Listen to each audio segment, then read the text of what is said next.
So the patch is coming to a close, hopefully pretty soon. And I basically think I figured out this patch, or at least what I mean by that is I have a really robust formula for myself where no matter what role I get put on, I know what heroes I'm going to pick. They're strong heroes. I'm comfortable on them. And if you want some MMR, you know, in the next week or two before the patch drops, just copy me. Literally just copy what I do. If you guys missed my update video yesterday, I'm playing Raid Shadow Legends now. If you want to play along with me, you can click the link in the description and get like $200 worth of free stuff to start.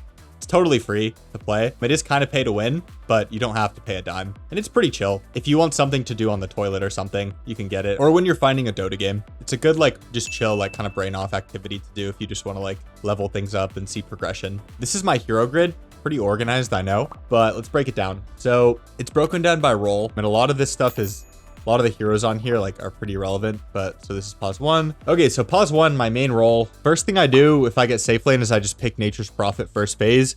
He's absolutely broken, and Speed has a really good guide on that on the Game Leap channel, so go check that out. If you want to learn how to play him, I might put out a video on him, and it's much easier than the old Nature's Prophet with the Ironwood Treant, because you're not really using Treants, and you literally skill stats instead of Treant. And by first picking it, it's really nice because a lot of times it'll just get banned from the lobby. And in my rank games, when I play against it, even if it's not on carry, people are picking it support too.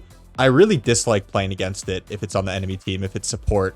Especially carry, I don't really mind because I know how to counter it because I played a lot, right? He's countered by jump heroes. So if I see Nature's Prophet on the enemy team, I'm usually picking Ursa. What I was saying is that it's really oppressive to play against. If the Nature's Prophet has half a brain, you just like take any fight where there's a numbers advantage and you abuse enemy TPs. And it's really, really OP.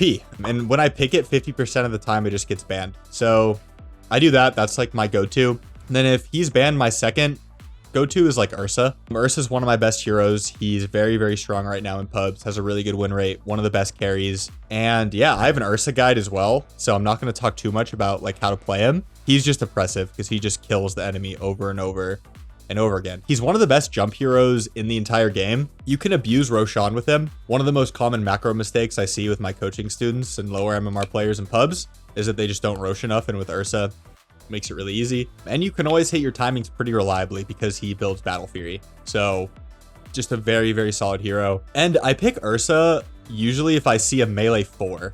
That's like kind of the condition. Or if I see obviously like an Axe or a Darkseer.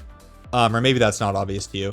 If I see an Axe or a Darkseer, I usually just snap pick Ursa because it's a counter in lane. If there's a melee 4, I'm comfortable enough picking Ursa in this patch because I know I'll be able to abuse him and kill him in lane. If it doesn't look like it's a good Ursa game, they have double ranged, maybe I don't have last pick. SF I think is very solid. It's a very, very strong lane with raises. There's a little bit of a learning curve because raising is not easy, but I have a lot of experience on SF from the days when I used to play mid. And the build on this hero, just so you know, it's going to be Falcon Blade, Treads Mask, and then usually something like Pike, BKB, Silver Edge Satanic, maybe a Daedalus if you're feeling yourself. But what this hero is about, he does so much damage, right? So he'll like 3-shot a support. So a lot of it is about just taking weird angles with Silver Edge and just like 3-shotting Sub Disruptor right on the side of a team fight, and then man fighting with Satanic. Very, very strong. I'm sure you played against it. And then I really like to last pick Life Stealer too. This is kind of, I think, my like dark horse. It's not really a dark horse because Pierre is like playing it a lot in pro, but I don't see a whole lot of it. But I will only pick this if I can press rage and they can't do anything to me. If that criteria is checked, then it's usually a pretty free life stealer game. And if they have low like physical damage, basically if you can press rage and just be unkillable, and I guess having a lot of physical damage like goes against that, then I'll pick life stealer and then I'll just hit my timing like Radiance SNY and then just kind of terrorize the game from there. You're probably wondering why Leshrac is on here. Oh, I like PL as well. If it's a really good PL game, I'll last pick PL. So Leshrac, I'm not going to recommend picking Leshrac carry. I've just been having fun playing it. And I think that Leshrac, if he doesn't get touched in the patch, is going to be like Giga S tier disgustingly broken in the next patch because he's already really good. And I'm kind of on my Leshrac arc right now. Like this hero, because it's different than what it used to be with this facet that pretty much halves the duration of Edict, but it still does the full damage. So he's this like blink hex burst hero now, and people don't know that. So if you build items to survive, and then the way you play a fight is you just blink hex and then kill somebody like full to 0 in the hex, and then you just run in there and survive, it's like very oppressive to play against. And I just love Leshrac's vibe, the whole like entropy, like despair, like desolation. I feel Feel pretty badass just playing Lesh. I feel like he's kind of like a Smurf hero too. Like you just play Lesh, you like don't say anything the whole game and you go like 15-0. Pretty swag. And that brings me to my mid picks. I haven't played much mid this patch, not gonna lie. But it's gonna be Leshrac, SF, and Storm. Notice how there's overlap between my heroes. And by the way, I'm not recommending you play Lesh carry. I think if you want to play Lesh, you should just play it mid. In patches, guys, I really like overlap between heroes. So like SF is a hero I can play carry and mid, so that makes it like a really valuable pick, because if I get, you know, filled mid for whatever reason, I can just play it. Another thing to note here is despite how many heroes are on here, like what I'm telling you is pretty much all I'm picking this patch. And having a small like patch dependent hero pool has been pretty critical to me getting a lot of MMR, because you just get really, really comfortable on the heroes. And then you like have mental RAM to think about the macro sense of Dota. I talk about this a lot, but it's still, you know, very true. Always very true. And I've gained quite a bit of MMR on this patch. I feel like it's like 500 or something. I don't know the exact number. All I know is I've climbed like a lot in the past 2 or 3 months. I think I was like 7k flat at the beginning of this patch, and I'm like 8.2 or something. Or maybe there was a patch in between. Maybe there was a patch at like 7.5. Then that brings me to offlane. So I have been playing a lot of offlane this patch, and Axe is just my go-to guy for that. It's so fun. I have an Axe guide, so watch that if you want to learn Axe. Super fun and oppressive if you're playing it correctly. Then I played some Dawnbreaker as well. Super fun, in a really good spot right now. And Abaddon. Abaddon's my other offlane pick.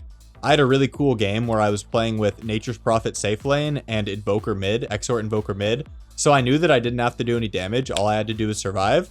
So I went Blade Mail, BKB, Pipe, Refresher Orb. And then I literally just stood in the front because I knew that I didn't have to do damage. If I just stood in the front and like soaked up attention from the enemies and made them go on me, then my cores would do damage. And that's exactly what happened. Also, I think Doom is a really cool offlaner. I haven't been playing a lot of him though, but Seb just released a really good Doom video. I've also been gaining a lot of MMR on support, and in true NA spirit, and like my Game Leap Brethren Speed, my go-to support has been Venomancer. And I like playing Veno support because you can just farm like dangerous areas and you can deny farm from the enemy, and also build what items are good for the game. So that's why the skill cap is high, because you have to build good items. And then you just go use your ult on people on cooldown if you get an early level 6, and you just kill somebody every time your ult's up. And usually you just press your ult on the enemy carry in fights. I also pick Disruptor and Shadow Shaman sometimes for supports. Those are like my main support picks. But usually Venomancer or AA if my team has stuns. Yeah, guys, that's my formula for this patch. Feel free to just copy it, honestly, if you're looking for new heroes to pick up. That's all for today's video, guys. See you in the next one.